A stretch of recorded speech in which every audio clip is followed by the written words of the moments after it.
Hey guys, welcome back.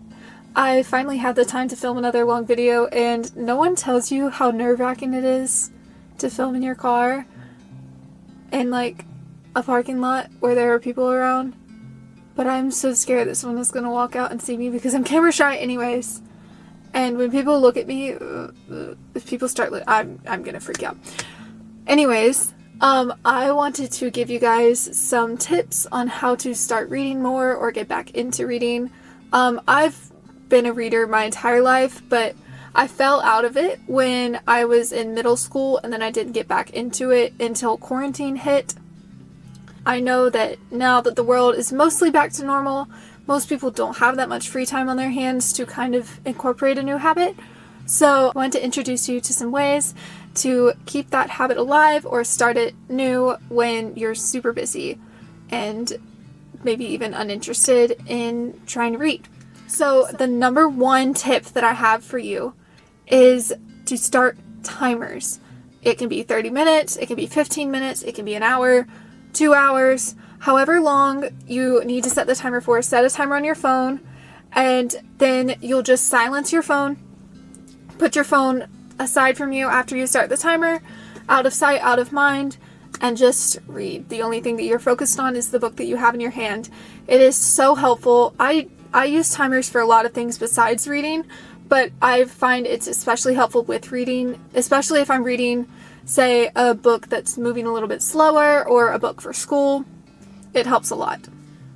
Okay, the second tip that I have for you guys is make sure that you're in a comfortable environment and change it up every now and then. Most of the time, I will be just sitting in my floor reading. My back hurts if I do that for too long. My back shouldn't be hurting that much. But I have 2 couches in my house that I like to sit on. Sometimes I'll read in my bed, but I have a loft bed and I'm lazy and I don't always want to climb up there. If I need a change of scenery, I will go to a coffee shop. I guess you could go to the library. I always feel weird going to a library, bringing a book with me, if that makes sense, but I'm sure you could, and I'm sure they wouldn't mind. You could go to a park. Now, it's getting warmer here where I am, but I know a lot of places are still really, really cold. So, if you have warmer weather, or like in the spring and summer, you can always go read outside. And make sure that you're comfortable in your environment, because if you're constantly changing positions or you're constantly distracted, you're not going to get a lot of reading done. Don't force yourself to finish a book that you don't like.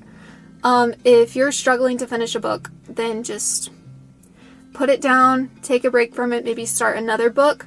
The 100, I believe it's by Cass Morgan. I own the entire series, but I haven't been able to get into it and start reading it for real because it's from third-person point of view. I struggle to read third-person point of view.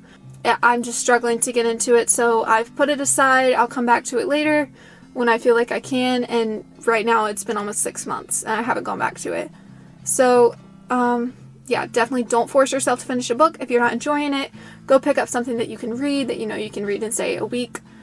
And there are books for everyone out there. Even my dad, who absolutely hates to read, he will pick up books like How to Be a Christian Man and different like advice type books, even though he could not sit down and read the stories that I tell him about. My boyfriend, the same way, really struggles to read, but he will pick up books such as Atomic Habits, and he will read Star Wars and different things. I personally am one for romance, dystopic, fantasy, literally anything that's young adult orientated, I will enjoy. But yeah, there's something for everyone. Set goals and keep lists for yourself. This is something that I recommend, especially at the beginning of every year. In 2020 and 2021, I set goals and I said, I'm going to read X amount of books this year. 2022 and 2023, I have not done that, and I've just decided to read as many books as possible. However, I do keep a list of what I read.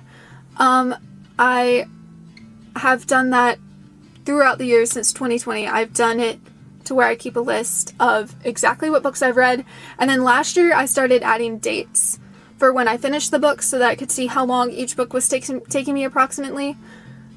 Typically I average about a week, but when I was sick, I was reading a book every 24 hours. And the book that I just finished took me about 10 days to read. So it it can fluctuate. You can see how much it fluctuates, and I'm a very list-oriented person.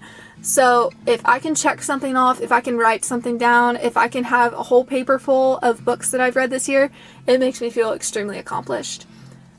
One thing that you can do is you can recruit friends to read with you. Most of my friends say that they don't really have time to read because we're all in like high school, college, like we struggle to find the time to read in between homework and work and other hobbies and stuff. But yeah, if you have a book that you want to read, maybe see if you can convince your friend to read it with you, and then you'll hold each other accountable. It could work out really well.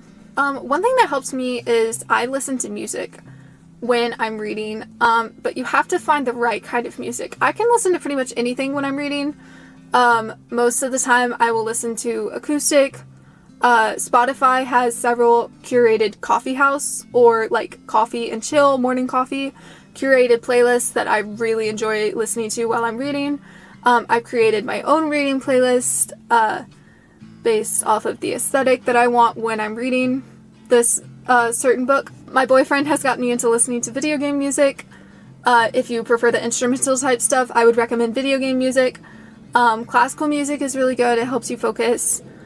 But however, if you are one of those people that can't focus unless it's quiet, definitely keep it quiet.